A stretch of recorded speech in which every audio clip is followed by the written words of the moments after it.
Ал міне тағы бір әдемі көрініс келе жатыр.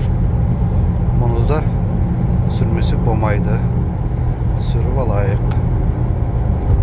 Мына көліктердің кептелісін неліктен бұлай тұрған білмедік, енді бір себебі болу керек. Не мына қаланың ішіне қарай кіріп жатқан көлік, әбежептір көптеліс болып тұр.